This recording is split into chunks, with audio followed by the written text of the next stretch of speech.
అందరికీ నమస్కారం.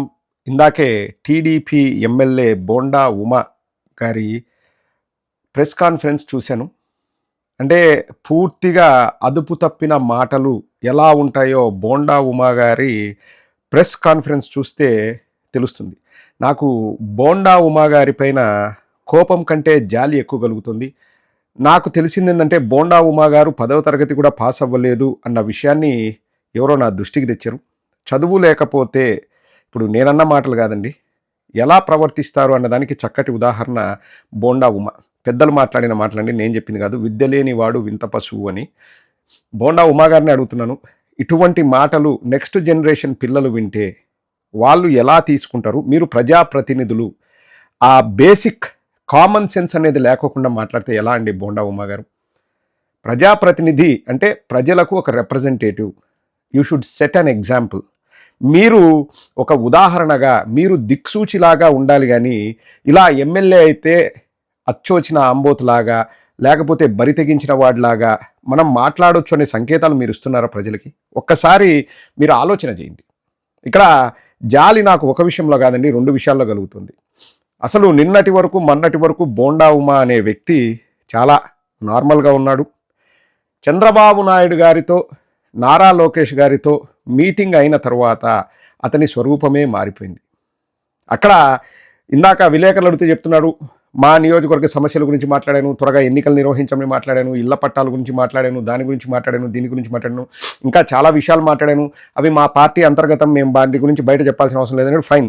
కానీ క్లియర్గా బోండా ఉమ గారు ఇక్కడ క్లియర్గా తెలిసిపోతుంది మీరు ఏ ఉద్దేశంతో మాట్లాడుతున్నారు, అవి మీ మాటలా కావా అన్నది కూడా తెలిసిపోతుంది. రాష్ట్ర ప్రజలందరినీ గమనించమని నేను ఈ సందర్భంగా కోరుతున్నాను. చంద్రబాబు నాయుడిని కలిసిన తర్వాత బోండా ఉమ నోటి నుంచి ఈ మాటలు వస్తున్నాయంటే ఎవరు ఈ మాటలు బోండా ఉమ చేత మాట్లాడిస్తున్నారు?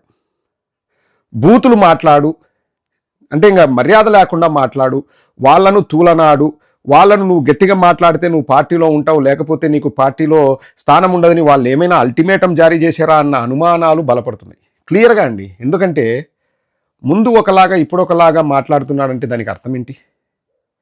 అసలు అంబటి రాంబాబు గారిని ఆనా కొడుకు ఈనా కొడుకు అని సంబోధిస్తున్నాడు. అలాగే పేర్ని నాని గారిని, పేర్ని నాని గారి సతీమణిని కూడా మాట్లాడుతున్నారు. పేర్ని నాని గారంట ఎవరో వాళ్ళ పార్టీలోని వ్యక్తి దగ్గరికి వెళ్ళి బతిమలాడాడంట. ఏం ఆ పార్టీలోని వ్యక్తి పేరు చెప్పు, ఎప్పుడు బతిమలాడాడు, ఎక్కడ బతిమలాడాడు, అది కూడా బయటపెట్టు. అక్కడ రహస్యం దేనికి? ఎంత దారుణంగా అంటే పేర్ని నాని గారిని, అంబటి రాంబాబు గారిని, వెల్లంపల్లి గారిని, మల్లాది విష్ణు గారిని, దేవినేని అవినాష్ గారిని వాడు వీడు అని ఇష్టారీతిని మాట్లాడుతున్నారు. ఇక్కడ ఒకటే బోండా ఉమా గారికి కానీ ఇంకోరికి కానీ చెప్పేది ఒకటే, వాళ్ళకి ఏమీ కాదండి. ఇప్పుడు నన్ను బూతులు తిట్టినా నాకేం కాదు, మీ క్యారెక్టర్ని మీరు దెబ్బ తీసుకున్నారు. ఎవరి కోసం దెబ్బ తీసుకున్నారు బోండా ఉమా గారు ఒకసారి ఆలోచించండి. చంద్రబాబు నాయుడు చెప్పారా ఇట్లా తిట్టమని చెప్పేసి? క్లియర్గా అర్థమైపోతుంది. అంతకుముందు బాగున్న వ్యక్తి చంద్రబాబు నాయుడు గారి దగ్గరికి వెళ్ళి వచ్చిన తర్వాత ఇట్లా మాట్లాడుతున్నాడు, లేకపోతే రౌడీజం గుండాయిజం చేస్తున్నారంటే అర్థం ఏంటి? అసలు వాళ్ళ నియోజకవర్గంలో ఎవరైనా ధర్నా చేసినా వెళ్ళి కొడతాడంట వాళ్ళని. నీ ఇంటికి వస్తా అని చెప్పేసి పేర్ని నాని గారికి వార్నింగ్. బేసిక్ ఎడ్యుకేషన్ అనేది ఉంటే ఇదంతా ఉండదండి. నేను మళ్ళీ అందరిని అనట్లేదు, ఇక్కడ తప్పుగా తీసుకోకండి. అంటే చదువు ఒకటే ప్రమాణికమా అంటే చదువు కూడా ప్రమాణికమే. చదువు అన్నది చాలా ముఖ్యము.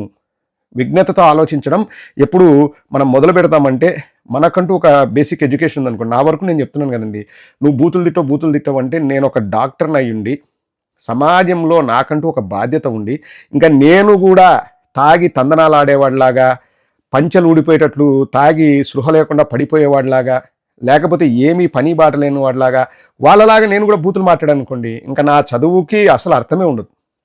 నన్ను ఎంతమంది తిట్టినా కానీ నేను ఎందుకు తిట్టట్లేదు, నేను ఎందుకు రివర్స్లో మాట్లాడట్లేదంటే నా చదువు, నా విజ్ఞానం నాకు వద్దు అని చెప్తుంది. నువ్వు చదువుకున్నావు, నువ్వు డాక్టర్వి, నువ్వు వాళ్ళలాగా దిగజారకు, నువ్వు వాళ్ళలాగా మాట్లాడకు.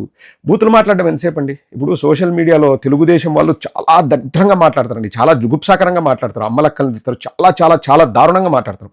నేను ఎందుకు మాట్లాడట్లేదు? నాకేం బూతులు మాట్లాడడం రాకనా? పోనీ వాటికి ఏమైనా డబ్బులు ఖర్చు పెట్టాలనా? ప్రపంచంలో అత్యంత ఫ్రీగా మనం చేయగలిగేది ఏదన్నా ఉందంటే అది బూతులు మాట్లాడడమే. అందులోనూ దొంగ పేర్లు పెట్టుకొని, దొంగ ఐడీలు పెట్టుకొని, మొహాలు చూపించుకోకుండా, మొహాలు చూపించడానికి కూడా భయపడుతూ వాళ్ళు వచ్చి బూతులు మాట్లాడతారు. ఇంకా వాళ్లకు మనకు తేడా ఉండాలి కదా.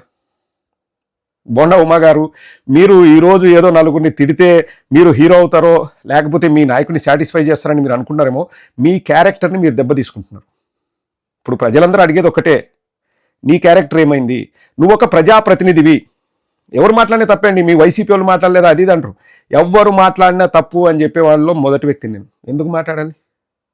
ప్రజాస్వామ్యంలో ప్రజాస్వామ్యబద్ధంగా ఇప్పుడు వాళ్ళు ఏదైనా మాట్లాడింది తప్పు అంటే నువ్వు వాళ్ళను విమర్శ చేయి. మీరు మాట్లాడింది తప్పు అని చెప్పండి, మీరు శుద్ధులు చెప్పండి. ఇంత బరి తెగించా?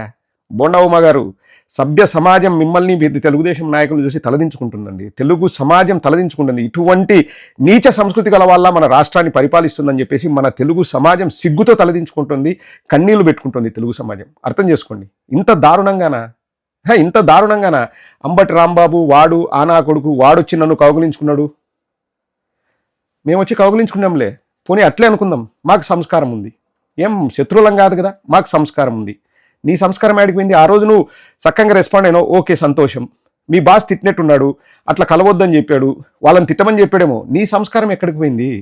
ఇప్పుడు నువ్వు ఆ రోజు చేసిందంతా కూడా మీ బాస్ దృష్టిలో, లోకేష్ దృష్టిలో నీకు బ్యాడ్ మార్క్స్ వచ్చినొచ్చు, నువ్వు వివరణ కూడా ఇచ్చుకున్నావు. ఇప్పుడు ప్రజల దృష్టిలో నువ్వు చెడ్డవాడివి అవుతున్నావు. ఆ విషయాన్ని గుర్తుపెట్టుకోవాలి కదండి బోండా ఉమ గారు. ఇప్పుడు తిట్టడం ఎంతసేపు అండి?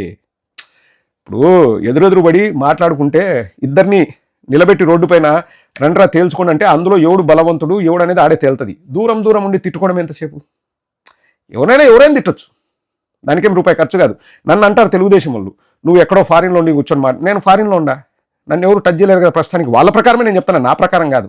మరి నేను ఎన్నైనా బూతులు మాట్లాడొచ్చు కదా, ఎన్ని బూతులైనా నేను మాట్లాడొచ్చు కదా, ఇష్టారీతిని మాట్లాడొచ్చు కదా, అమ్మలక్కల్ని తిట్టచ్చు కదా. నేను ఇప్పుడు కింద కామెంట్లో మెసేజ్ పెట్టే వాళ్ళు నాకు పెడుతున్నారు కదా, వాళ్ళలాగా నేను తిట్టచ్చు కదా. నాకు చదువు ఉంది, నాకు సంస్కారం ఉంది, నాకు సభ్యత ఉంది. మా నాయకుడు అడుగుజాడలో నేను నడుస్తున్నా. వాళ్ళ నాయకుడి దగ్గరికి వెళ్ళి బోండా ఉమ కలిసి వచ్చాడు. ఈరోజు ఏం మాట్లాడుతున్నారు మీరు చూస్తున్నారు. చూడండి, ఎవరిది బూతుల పార్టీ, ఎవరిది వెన్నుపోటు పార్టీ, ఎవరిది బూడిద పార్టీ. ఒకసారి ప్రజల్నే గుర్తించమని చెప్తున్నా. బోండా ఉమ గారు, మీరు ఇష్టం వచ్చేది తిట్టండి. నేను ఈ సందర్భంగా మా నాయకులను కూడా నేను రిక్వెస్ట్ చేసేది ఏంటంటే, వాళ్ళ మానాన వాళ్ళని వదిలేయండి. ఏదో సినిమాలో, బాలకృష్ణ సినిమాలో ఉంటుంది కదా, కుక్క మురిగిందనుకోని ఆ టైప్లో వదిలేయండి. మీరు మాత్రం రియాక్ట్ అవ్వకండి. ఎందుకంటే మనం రియాక్ట్ అయితే వాళ్లకు మనకు తేడా ఉండదు. వద్దు, రియాక్ట్ అవ్వకండి. సమాజమే చూస్తుంది ఎవరు ఎటువంటి వారు, ఎవరిది నీచపు బుద్ధి, ఎవరిది బూతుల పురాణము అనేది సమాజమే చూస్తుంది. మనం ఏమీ మాట్లాడాల్సిన అవసరం లేదు. ఒక చెడ్డ మాట కూడా మాట్లాడాల్సిన అవసరం లేదు. చెడ్డ మాట మాట్లాడి మనం తగ్గాల్సిన అవసరం లేదు. మన క్యారెక్టర్ని మనం దిగజార్చుకోవాల్సిన అవసరం లేదు. ఈరోజు ఆయన క్యారెక్టర్ని నడి రోడ్డు పైన ఆయనే దిగజార్చుకున్నాడు బోండా ఉమ. నలుగురు నవ్విపోదురుగాక నాకేంటి అన్నట్టు నిస్సిగ్గుగా అటువంటి భాషను వాడడము సభ్య సమాజం ఎప్పటికీ హర్షించదు. తెలుగుదేశం అంటేనే బూతులు, బూతులు అంటేనే తెలుగుదేశం. ఈరోజు మరోసారి రుజువైంది. కొంచెమైనా ఉండాలి. బోండా ఉమ గారు, ఒక్క విషయం చెప్పేసి ముగిస్తానండి.